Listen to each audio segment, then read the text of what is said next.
rek ñu ñëw ak suñu mbokk waa coalition Aar Sénégal ñu ngi am ci ligne bi ki nga xam ne nii mooy monsieur Abdoulaye Ba bu parti République des valeurs membre de la coalition Aar ak ki nga xam ne mooy suñu frère aussi monsieur Amadou Thiendella Fall di coordinateur du think tank comité de réflexion pour la mise en place des programmes de développement di partout awale donc dama koy bàyyi moom ci boppam mon frère monsieur Fall mu nuyoo introduire ki nga xam ne ni mooy monsieur Abdoulaye Ba su ma juumul moom mooy nekk d'ailleurs mooy candidat wu Aar donc ma bàyyi monsieur Fall ma ginnaaw bu ma la nuyoo maa ngi lay jox nga présenter diaspora bi ñi lay xam ne ñu ngi leen di déglu ki nga xam ne mooy candidat wu coalition Aar Sénégal. waaw asalaamaaleykum El Hadj maa ngi lay nuyu di la ziar di nuyu sa auditeurs yëpp donc di leen ziar aussi donc di kontaan ci invitation bi bi ñu invité ñun ak suñu député investi pour la diaspora de la coalition Aar donc monsieur Abdoulaye Ba. Mais comme on dit en wolof rek tunga ne du teew ñi nataal donc defe naa moom mu présenté boppam mooy gën a yemb comme mi ngi teew et puis après ñu commencé sujet yi et puis dugg ci débat yi ak yooyu yëpp quoi donc waaw ma bàyyi Abdoulaye Ba mu présenté comme ça nit ñi gën ko xam. Monsieur Ba bismillah kon yaay candidat bi ñu bàyyi la nga nuyoon teg mbokk yi et puis fexe ñu gën laa mun a xam wax ñu fan nga nekk ci États-Unis ndax yaa ngi fan nga féetewoo ak lan lañ mën a xaar ci yow bismillah. asalaamaaleykum mbokk yi maa ngi leen di nuyu bu baax ku nekk ci turam ak santam maa ngi remercier Chérif Benama Ndiaye ci invitation bi suñu Africa Radio di remercier Amadou Thiendella Fall tamit di nuyu Sénégalais fu ñu nekk ci àdduna bi muy ñu nekk Sénégal ñu nekk ci diaspora bi rawatina nag ñu nekk ci diaspora Amérique comme ni que Amadou waxee effectivement man maay investi Aar coalition Aar man Abdoulaye Ba laa tudd nekk sénégalais di dund fii ci état de Louisiane depuis 19 ans donc candidat la coalition bi moom investir parce que defe naa kenn umpulewul ne que Sénégal nu mu demee c'est par devoir que ñu engagé politiquement c'est par devoir parce que les raisons sont multiples xawma ndax mun naa continuer wax lu tax ma engagé wu. Non, allez-y, c'est important. Voilà. C'est un devoir.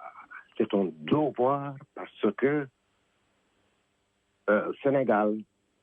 était un modèle ci àdduna bi wala bokk ci Afrique. C'est un modèle sur tous les plans. Sur le plan social, nous étions un modèle. Sur le plan économique, on n'était pas les derniers. Après l'Afrique du Sud, dans les années 60, je crois bien, c'est le Sénégal sur le plan économique. Sur le plan culturel, nous avons eu cette chance d'avoir des hommes de culture guéris, malgré l'UNICEF quand même, mais nous quelque chose de solide. Nous étions une nation solide, consolidée, unie, sur tous les plans. Bon, on voit maintenant dans quel gouffre nous sommes, nous Sénégalais. Ban gouffre la ñu nekk donc nga gis situation bu mel noonu nag taxaw croiser les bras je crois démission la je crois loolu warul kenn en tout cas pas un Sénégalais alors donc c'est pourquoi nous nous sommes engagés à défendre les valeurs que nous avons héritées de nos ancêtres qui sont en train d'agoniser, de mourir tout doucement, mais très sûrement, et plonger le Sénégal dans un univers incontrôlable. Voilà les raisons de notre engagement politique. Donc, le parti de la République des valeurs et pour le compte de Aar Sénégal. Donc voilà les raisons fondamentales pourquoi aujourd'hui nous sommes là. waaw léegi xam naa ne mbokk yi ñu ngi may wax déjà que ne nekku na wolofal donc parce que waaw donc boo ko mënee gën a wolofal tuuti rek en 2 minutes balaa ñuy dem ak ki nga xam ne nii moo di notre frère Thiendella Fall. waaw dinaa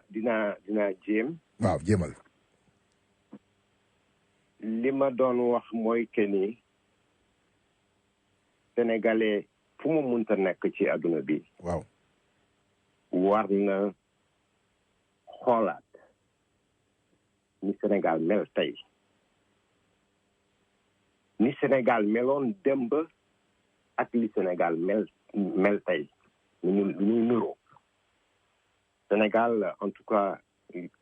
ba un temps récent rey na xiif na sàcc na loolu daawul woon amee comme nu mu amee léegi donc devoir la ci ñun waaw ku nekk war na jël responsabilité yam engagé wu politiquement pour indiwaat Sénégal ci place am voilà loolu laa doon jéem a expliquer leer na français bi xawoon na ci bëri voilà mais résumé naa ko ci wolof am na solo voilà en tout cas donc mbokk yi déglu rek di leen fàttali ni heure bi mooy heure waa coalition Aar Sénégal ki ngeen dégg léegi moom mooy ki ñu investir pour mu nekk député diaspora bi boo leen ko votelee Aar Sénégal mooy ki nga xam ne nii moo nar a dem toogal leen foofu ca pencum réew mi mais maa ngi am suñu frère Amadou Thiendella Fall Amadou nuyoo na sànq dana seq ak moom yenn ci ay laaj du ñàkk moom dina ci mën a wax bu bëggee tamit monsieur Ba ñëw ci tamit c'est tant mieux donc première question bi rek mooy que ne gis nañ ne quand même ci diaspora bi dafa am loo xam ne daf ñoo yitteel c'est ñu gën a bëri ci nit ñi bu ñuy génn ginnaaw li ci gën a bëri mun nañ wax ne bu dee comme réew yi ñu nekk nii mooy freedom bi nga xam ne di nga ko fi am justice boo xam ne di nga ko fi am mais rawatina wàllu koom ñu bëggoon xam nag tey boo leen demee ca foofu nga xam ne ginnaaw buñ leen joxe baatu kàddum askan wi nan ngeen di fexe ba jàppale diaspora bi ci seen wàllu koom monsieur Fall. waaw donc El Hadj maa ngi lay remercier bu baax ci question boobu parce que dafa nekk question boo xamante ni dafa itteel ñi nekk ci diaspora bi parce que kenn umpalewul li nga xamante ne moom la suñu mbokk yi di daje pour liggéey dajale koom-koom fii pour dundee fii ci dundin bu xaw a cher ba pare nag boole ci bugg di yónnee dëkk ba ak jàppale njaboot gi foofu quoi donc ñun ci loolu lañ gën a xalaat et on s'est dit que depuis toll na ëpp na fukki at léegi ñu ngi koy wax mais gisuñ benn action boo xamante ni régime yi nekk en place def nañ ko pour mun a jàppale Sénégalais yi ci côté boobu donc ñun dañuy yaakaar ne bu amee lu tolloog 1000 milliards yoo xamante ne at bu jot Sénégalais de l'extérieur yi dañ koy yónnee dëkk ba war nañu mun a créer ce qu'on appelle une banque de la diaspora boo xamante ni moom mooy catalyser maanaam mooy tënk koom boobu yëpp ñu mun ko liggéey ci dëkk bi mu contribuer de manière efficace et beaucoup plus efficiente ci économie nationale bi donc dañuy jéem proposer des lois dans le sens de légiférer pour mettre en place cette banque là alors banque boobu ñu ko tegee dañ ci bëgg adjoindre ay fonds dañu bëgg domicilier ay fonds ci biir banque boobu benn bi mooy fonds d'investissement pour le financement des startups et pour la réinsertion des volontaires au retour donc pour impulser ay activités économiques yoo xamante ni dañ koy financer ay startups maanaam ay entreprises yu ndaw yu démarré et puis aussi pour ñi nga xamante ni dañuy toog fii bu mu yàgg ñu bëgg dellu liggéey dëkk ba ñu mën a am des modes de financement yu leen teg donc loolu dinañ ci liggéey nañ ko proposer nañ ko dugal ci banque bi am na beneen fonds bu tudd fonds universel d'appui à l'éducation des binationaux parce que dañu seetlu ne suñu doom yi nekk fii d'habitude du ñëpp ñooy am possibilité wu dem def ay études supérieures parce que tout simplement école quelquefois à l'étranger ça coûte cher et parents yi duñu am possibilité pour fayal seen doom yi pour ñu dem à l'université donc foofu aussi mu am un fonds d'appui à l'éducation des binationaux boo xamante ne dañ koy mettre en place pour permettre aux enfants nés dans les pays hôtes de pouvoir aller poursuivre leurs études dans les collèges et les universités. Il y a également un autre fonds, on appelle le fonds d'appui à l'entrepreneuriat. Bon, fonds boobu moom la ñu gën a élargir, n'est-ce pas, ci activité économique yi nga xamante ni moom mooy sous-tendre activité wu sénégalais de la diaspora donc notamment transport suñu jigéen ñi xam ne ñoom ñëpp suñu fii dañuy liggéey ci salon de coiffure yi dañuy teg ay entreprises commercialiser ay produits locaux ak yooyu yëpp restauration n'est-ce pas donc yooyu daal la ñu bëgg liggéey ci on a déjà tous les programmes yi nga xamante ne xam ne ñu ngi koy mettre en place léegi nag li des mooy légiférer dans le sens de les mettre en place donc ci loolu la ñuy liggéey waaw mais bu ñu déggee ci loolu Sénégalais bi lay déglu li muy njëkk a wax mooy mais fan ngeen di jëlee fonds yi xaalis bi fan ngeen ko nar a jëlee. waaw xaalis bi du jafe pour ñu mun ko am parce que il y a plusieurs mécanismes de mise en place de fonds ñëpp ñu ngi fàttaliku ne fii bi Abdoulaye Wade bi mu tegee projet wu construire aéroport international Blaise Diagne bi dafa instauré woon une taxe aéroportuaire bu 29 000 francs boo xamante ne bi ñu ko collecté ba mu àgg au bout de 4 ans rek mu toll na 220 milliards donc 220 milliards yooyu moom la ñu constitué comme fonds de garantie n'est-ce pas pour lever les fonds qui ont contribué à la construction de l'aéroport donc mécanisme yooyu fi yomb na mun nañ ko teg Sénégalais yi dañuy tukki tout le temps mun nañ instaurer n'est-ce pas une taxe aéroportuaire boo xamante ne assiette bi mun na nekk les billets vendus n'est-ce pas ak yooyu yëpp donc pour collecter fonds yi et puis mettre ko en place et en plus de ça tous les transferts yi nga xamante ne moom Sénégalais yi di def dañuy def de sorte à ce que le canal le plus important soit celui bi nga xamante ne moom mooy dem ci banque de la diaspora bi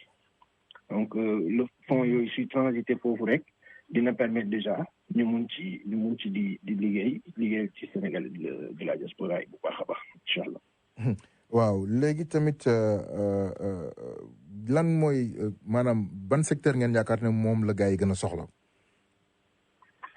secteur d'activité boo xam ne nii yaakaar nga ne xam naa ne yéen a ngi jokkoo ak Sénégalais yi ci diaspora bi ban ngeen ci gën a ciblé. waaw secteur d'activité yi nga xamante ne moo ëpp activité fii Sénégalais yi mooy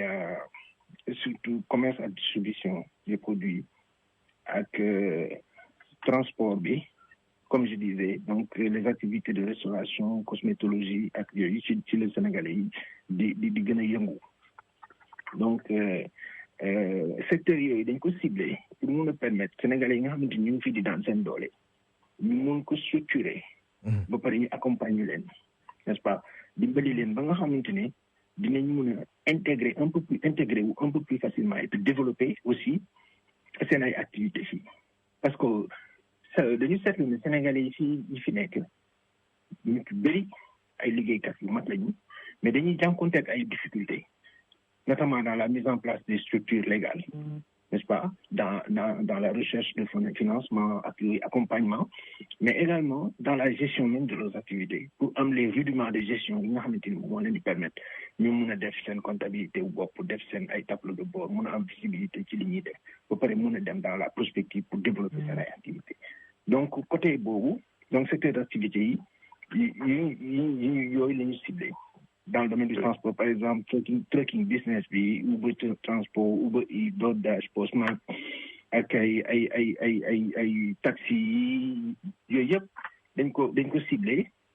n'est-ce pas pour permettre Sénégalais yi ñu mun a développer comme yeneen communautés yi ni ñu koy defee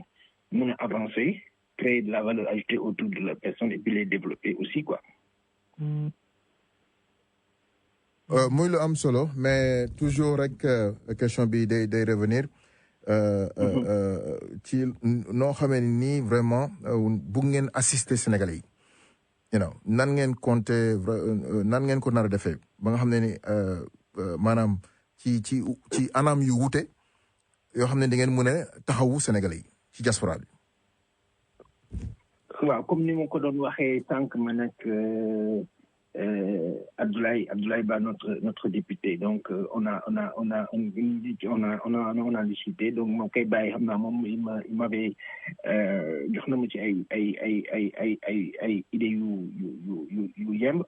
yoo xamante ne moom dina ko mun jébal Sénégalais incha allah. Ok, merci Amadou Benaba, merci beaucoup ci question boobu.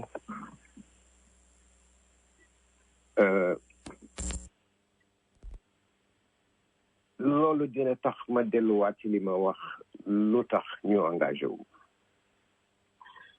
defe naa diaspora mu ngi commencé am député en 2017 et en ce moment aussi temps boobu tamit vraiment amoon nañu yaakaar lool comme léegi am nañu ku ñuy représenté ci assemblée bi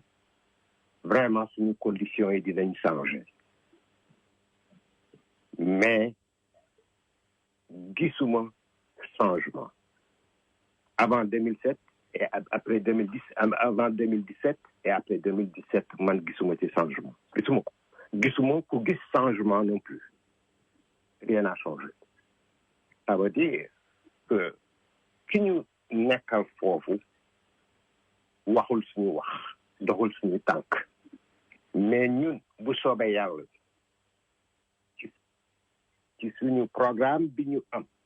ci wàllu diaspora bind nañ ci lu am maanaa ci contrat de législature bi a proposé Sénégalais yi notamment au 13e point c'est la diaspora Sénégal kenn waru ko sagane Amadou wax na ko léegi 1000 milliards ci at bi Sénégalais yi ñu ngi koy yónni Sénégal war nañu gën a mettre xaalis boobu à profit ñun bu soobee yàlla bu ñu demee assemblée li nga xamante ni yàgg nañ ko wax te defuñu ko ñun dinañ ci taxaw ànd ak yeneen député de la diaspora parce que ñun ñëpp suñu intérêt benn la ñu nekk ci gaal ñoom ñëpp dañoo war a teeru yi rek ñun ñëpp dañoo war a réussir booster taxawal Sénégalais yi nekk ci diaspora bi rawatina fii man def naa dans le cadre du transport médical malheureusement Covid bi ñëw na tax na ba affaire yu bëri ralentir mais ma ne Sénégalais yi nekk Amérique il suffit que banque boobu di Amadou wax ñu mettre ko en place accompagné avec des structures de l'Assemblée ñu taxawal ko Sénégalais yi nekk fii ci Amérique ma jox leen benn exemple ñun les Sénégalais bu ñu commencé ñëw fii lépp lu ñuy xalaat mooy fi nga dëkk loo am yónnee ko mais jëla exemple ci yeneen xeet yi par exemple les arabes ou les indiens ku fi ñëw tout de suite da ngay gis nga am sa business bopp li nga mënoon a def ci en 5 ans mën nga ko def en 2 ans parce que léegi tu es solidement assis loolu nag accompagnement la laaj il faut que Sénégal accompagne nous. Amadou Evanakoro, il a évoqué le problème. Par exemple, les Égyptiens de la Virginie, moi j'en ai vu. Ou bien à Atlanta, j'en ai vu. D'ailleurs, ay structure seen réew yi leen di jàppale pour ñu mun a investir fii parce que le pouvoir d'achat est élevé. Wala ku bëgg a dellu réew ma investir fa am na expérience donc ñun bu ñu ñëwee dañuy ñëw ak un programme bien ficelé c'est une proposition dañuy donc jouer suñu rôle en tant que député en initiant des lois en faisant des propositions qui deviendront des lois loolu dinañ ci taxaw bu baax te sénégalais boo xamante ne bii bëgg nga am sa business su bopp avec une structure bien réfléchie bien analysée ñu accompagner la nga ubbi sa business muy fii muy ci réew ma dinañ mën a réussir ci projet yi ñu mën a def en dehors de cela il y a des Sénégalais am na ay Sénégalais ay dañoo bëri xam-xam mais nekkuñu fa seen xam-xam bi Sénégal njëreewuñu ko le Sénégal ne s'en sert pas ils sont ailleurs dans la diaspora ce qui est bien lu baax la mais mun nañu aussi dimbali seen xam-xam bi mun nañ ko yóbbu réew en ñu proposer leen ay conditions yu similaires ci conditions yu nekk ci diaspora bi il y a des exemples on a d'éminents professeurs qui sont ici maintenant alors que mënoon nañu servir Sénégal am na ñoo xamante ni sax si servir nañ Sénégal ba pare ñëwaat fii encore mais ñooñu Sénégal dafa soxla seen xel donc dañuy def ay mécanismes yi nga xamante ni dina tax ba ñu mën a toog suñu réew liggéeyal suñu askan et puis développer le pays voilà donc pour me résumer li ma wax bu ñu ñëwee on vient avec des propositions très sûres on va collaborer avec le reste des députés de la diaspora parce que député diaspora il y a une réalité qui est plus ou moins différente des autres il est à cheval dafa nekk en même temps sénégalais et nekk ailleurs bi donc cette double place fait de lui un député exceptionnel un député qui doit organiser les Sénégalais où qu'ils soient mais Sénégalais nekk je disais simplement monsieur Ba que ne comme ni nga ko waxee dès le début déception la ñu am en tout cas ci député yi nga xam ne nii ñoo fa nekk ci diaspora bi ñun ñëpp nangu nañ ne que mu nekk ñi nekk Europe que mu ñu nekkoon ci sous-région bi que ñu nekk fii déception totale la donc loolu lan nga ci mën a wax. déception bi xam nga lu tax ñu am déception. c'est parce que li ñu doon xaar ci député bi taxawaayam nekkal fii Sénégalais diaspora bi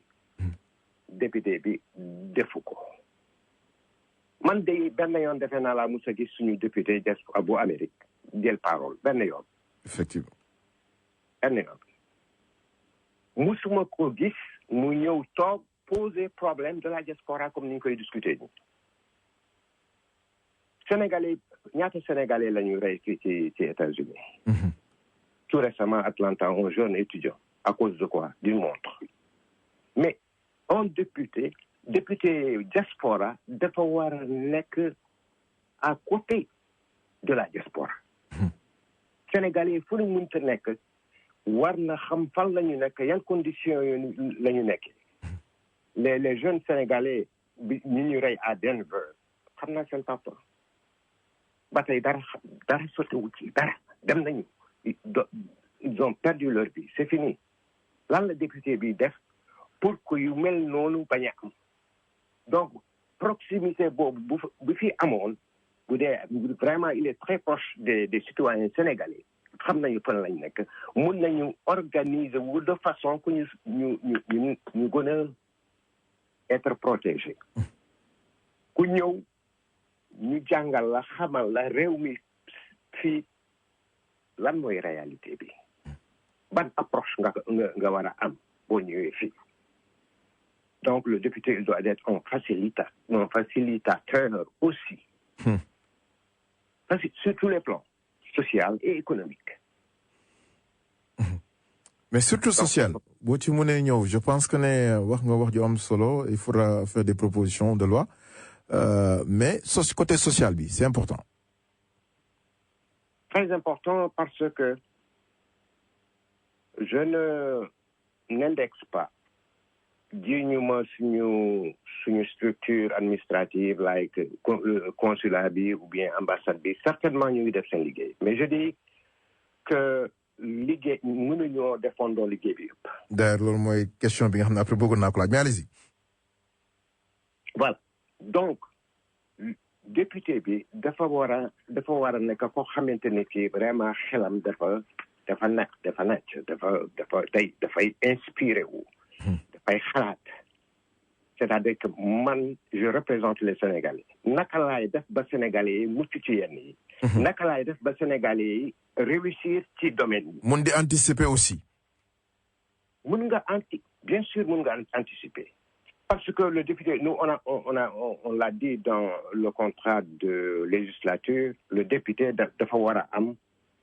nañu jël exemple Amérique ñu doon bu ci congrès bi wala ci assemblée ba koo gis équipe normale la am équipe boo xamante ni côté boo jël ci société am na ku fa toog di la xalaatal di la important donc ñun war nañu am ay équipe boo xamante ni day dem ci Sénégal yi seet ni ñuy dundee lan mooy seen soxla nga mun leen jàppale mais buñ la fale jeex na kenn dootu la gis tey su la neexee yow foo munta nekk ci Amérique état boo munta nekk boo bëggee contacter sa congressman mun nga ko c'est ça te di nga jot réponse alors que ñun suñu député buñ la élire jeex na réer nga bon monsieur Ba d'ailleurs ci rajo la ñuy wax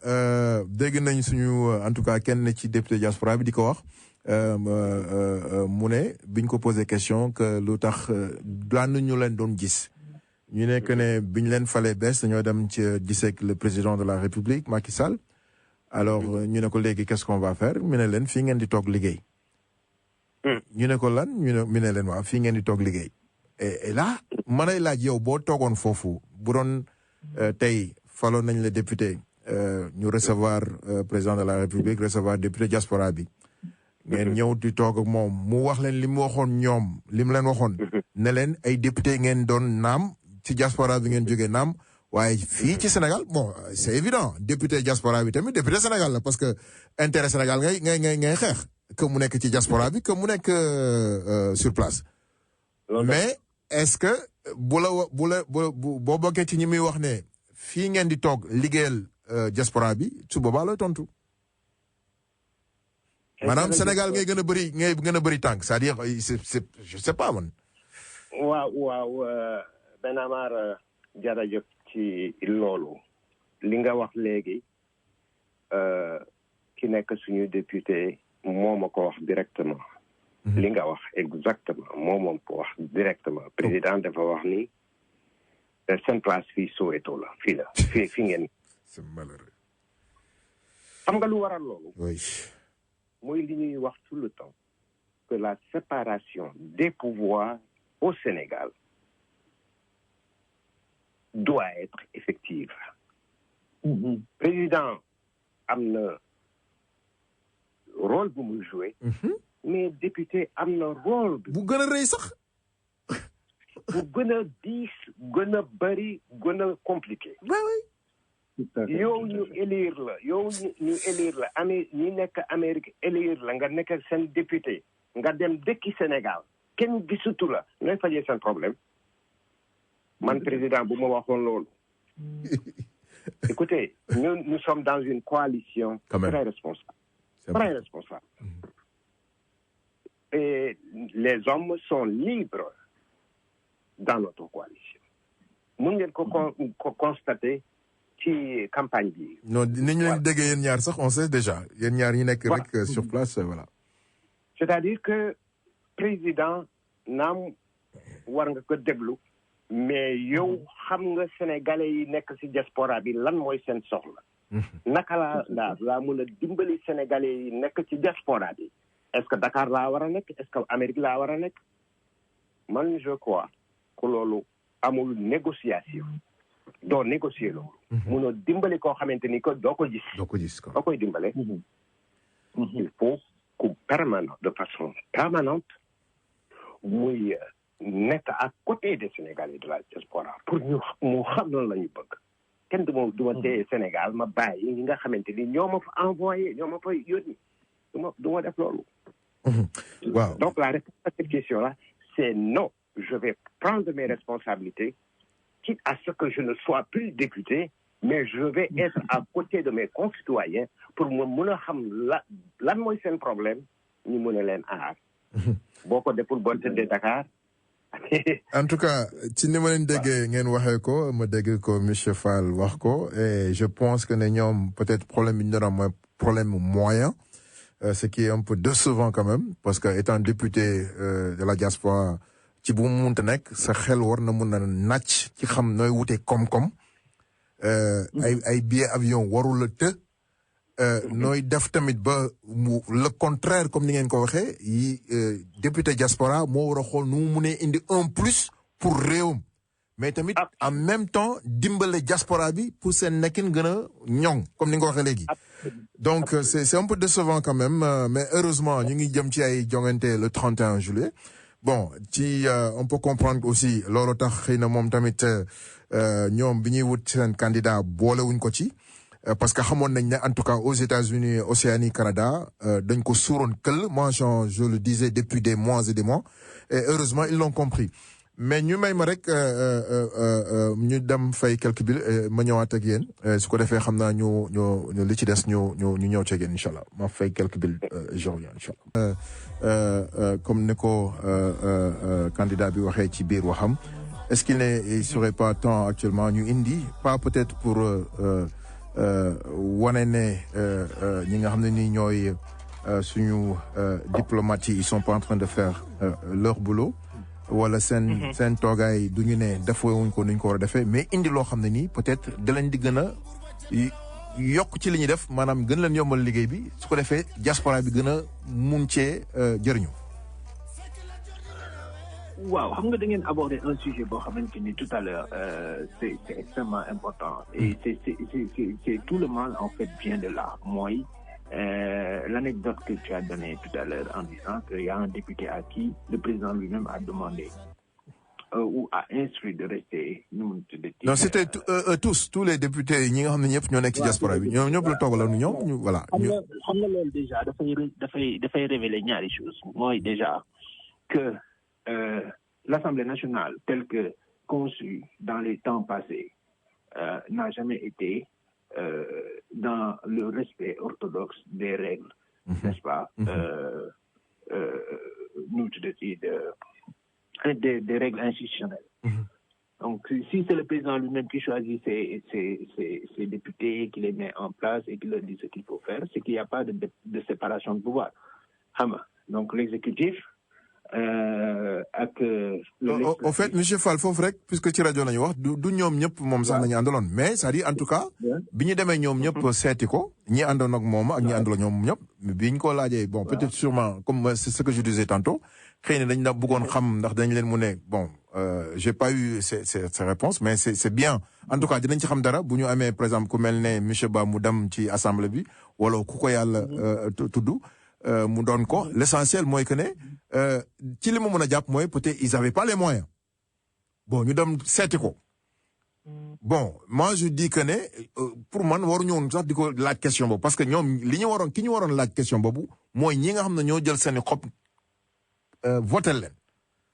mooy diaspora bi leen votel que mu nekk ci Amérique Océanie wala mu nekk Europe wala ci sous région bi mais du fait que ñoom fi ñu wàccee seen liggéey mooy bi ñu demee toog ak président di am lu ñu koy laaj donc déjà donc y a problème. Voilà loolu déjà bon c'est parce que tout simplement loolu lañ fi fekk ce sont ces pratiques là qui aussi c'est vrai aussi c'est vrai loolu moo fi nekk trafic d'influence boobu nga xamante ne même si c'est pas institutionnalisé daf fi nekk xam nga moom lañ fi bëgg jëlee donc et ce sont les deux premiers points boo xoolee du contrat de législature pour une autonomisation de la gestion c'est-à-dire une institutionnalisation forte de l'Assemblée nationale donc à ce niveau-là bon il y a pas de problème ñun li ñu xalaat te gis ko te xam ko mooy boo xoolee également au niveau de la diaspora les consuls et les ambassadeurs sont nommés par le président de la République et généralement donc ce sont des postes yoo xamante ni c'est devenu de plus en plus politique léegi ñëpp ñu ngi joytu consulat yi ak assemblée ak ambassade yi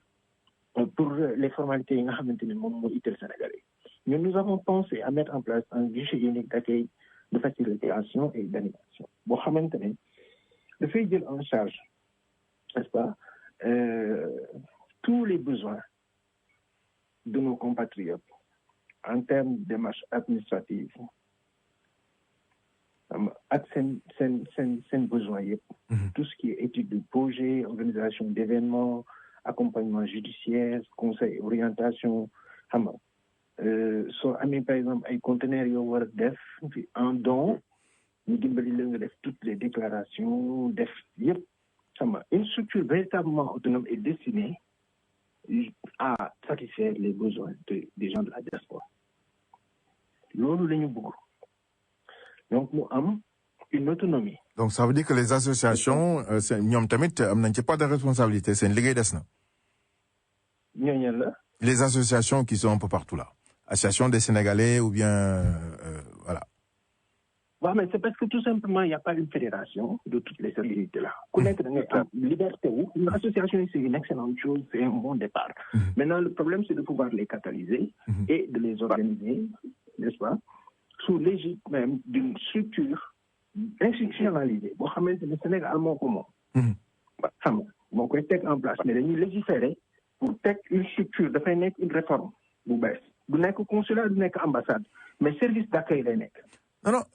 li nga wax c'est tellement important monsieur Fall parce que comme ni nga ko waxee bu doon député bi suñu député bi en tout cas il avait les relations yi mu waroon am avec les associations comme ni nga ko waxee lu mel ni ngeen xalaat ni dina gën a yomb. Tout à fait. Mais ça veut simplement dire dès le début le fossé amul fenn fooy dem ñu ne la amoon na de bonnes relations wala en tout cas loo xam ne nii c'était actif voilà quoi man en tout cas ci li ma ko gis foog naa deux fois laa ko gis ci li mu nekk député bi mu fi nekkee 2 fois. non seen xel xalaatu ko sax parce que ce sont des gens yoo xamante ne sax le profil ne leur permet même pas de procéder de cette manière-là pour arriver à un résultat comme ça tout simplement parce que dañ leen di tànn xam nga à des fins politiques jox leen xaalis ne leen dem leen ngeen campagne ngeen gagné et puis après mu jeex donc ñu def procédé yooyu moo fi mus a am. xam nga waaw man le député là je l'ai rencontré une fois à un débat vraiment quand je l'ai écouté je me suis dit mais nous on a toutes les chances de passer mais après quand on m'a dit que c'est lui qui a gagné j'étais complètement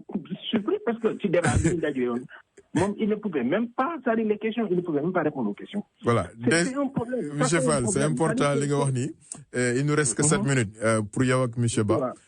Est-ce que léegi loolu du problème bi est-ce que les gens ils votent pour les candidats ou bien ils votent pour les coalitions loolu tamit problème la. waaw xam nga Sénégal yi léegi dañu muus et puis dafa am loo xamante ni dafa ubbi seen bët dafa jot pour que li nga xamante ni ñoom moom lañu moom ñu jox leen ko xam nga. te approche boobu moom la ñuy demee partout.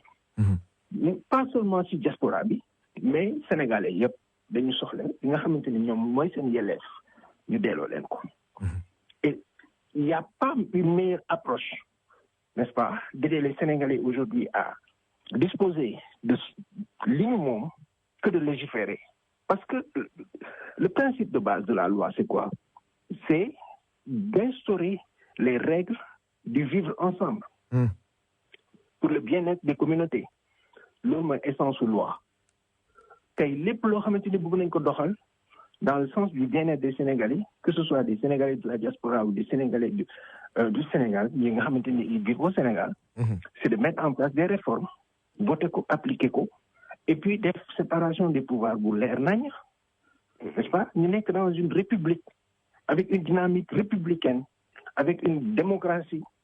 On a tous les atouts pour que loolu ñu mun ko instaurer. Mais aussi faudrait-il qu'on mette les bonnes personnes là où il faut. Et c'est à ça qu'on appelle tous les Sénégalais, n'est-ce pas, à voter pour les coalitions qui sont là pour le respect des principes intrinsèques de la République. Voilà. Bien dit. Monsieur Ba? Oui, monsieur Diop. C'est plutôt monsieur Ndaw, voilà. Monsieur Ndaw. Mais duma bañ Diop parce que sama yaay Diop la sant, mais allez-y. Et c'est ça le Sénégal en réalité. Le Diop, il est en même temps Ndaw. Le Ba, il est en même temps Diallo. Tout le monde. Nous avons créé cette harmonie-là au Sénégal. C'est important, oui. Que le système d'aujourd'hui est en train de rompre. Nous étions, et ñun ñëpp ay frères lañu. ñun ñëpp ay mbokk lañu. loolu xoolal rek loolu nu mu meloon. ak fi ñu jëm léegi pente bi ñu jël. Mais loolu duñ ko nangu monsieur Ba, on va pas accepter ni un gouvernement ni quiconque que ce soit de l'opposition ou du pouvoir ci ni ma déggee yéen waa aar en tout cas ngeen ko waxee man vous m'avez permis ma mun ci bokk ak yéen ci waxtaan bi moo tax ma koy def ak yéen nii duñ ko nangul kenn parce que Sénégal moo leen mag ñoom ñëpp. Voilà. loolu ku ko xamul vraiment dugg nga ci erreur duggal nga Sénégal ci erreur te Sénégalais comme ni nga ko waxee duñ ko nangu jamais abadan kooku du am. ñoom benn bopp la ñun ñëpp suñu intérêt mooy Sénégal nekk ci jàmm. gis na lu nekk à côté yàlla bu mu egg ci ñun te du egg ci ñun parce que valeur yi ñu am parce que ñun nit ñu yaree woon suñu civilisation en tant que nation ci loolu la ñu agrippé wu. Pour un peu revenir sur le député de la diaspora, comme ni ma ko waxee, il doit être quelqu'un qui réfléchit et avoir une équipe qui réfléchit pour lui. Il est à la fois pour le Sénégal et pour la diaspora. Effectivement. Donc, bu amee rupture vide tuuti la pay yàqu. Cheikh la war a doon. Et puis le député de la diaspora doit s'inspirer de ce qu'il y a ici, ce que nous voyons ici. Tout à fait. waxuma la ñuy copier lu bon di yóbbu suñu réew de wante lépp lu fi baax dinañ ci jël te dinañ ko yóbbu suñu réew bu soobee yàlla kenn mënul on ne peut pas nous arrêter kenn mënu ñoo arrêter développement bi lañu séentu division bi lañu bañ te du fi amee inchallah. En tout cas, merci monsieur Ba. Ñu jox la ce dernier mot pour tey xam naa ne dinañ la jotaat ci ñaari semaines yi di ñëw parce que les élections c'est en moins de 2 semaines. Vous aurez la chance et puis maa ngi lay wax déjà dinañ la inviter semaine prochaine ak yeneen candidats yi de 0h heure de New York à 1h du matin donc nga préparé ko xam nañ ne boo ñu ko nangulee ci la ñuy def benn débat avec les candidats yi nga xam ne dinañ mën a ñëw. yàlla nañ ko fekkee inchallah. maa ngi nuyu Sénégalais pour nous munta nekk nag surtout les Sénégalais avec qui je partage les mêmes réalités maa ngi leen di wax ni seet leen suñu coalition bi ku nekk nag day wax ni man sama coalition moo ëpp doole moo ëpp cohérence mais seet leen rek suñu coalition bi aar Sénégal rupture la ñu nar a indi ci doxalinu Sénégal loi Sénégal dinañ ci taxaw proposer loo xamante ni lu wóor la luy njëriñ sénégalais yi nous vous lançons un appel de nous accorder vos suffrages pour que enfin le Sénégal se libère pour que enfin nous puissions ensemble développer notre pays, développer notre communauté vivant dans des pays d'accueil comme les États-Unis, où nous sommes bien accueillis et vivons en paix. C'est cette paix-là que nous voulons au Sénégal aussi. Donc, nous avons dit, nous avons fait bu baax a baax ci suñu coalition bi lépp lu ngeen bëgg a xam ci coalition bi mu ngi tënku ci contrat de législature bi suñu nit ñi équipe def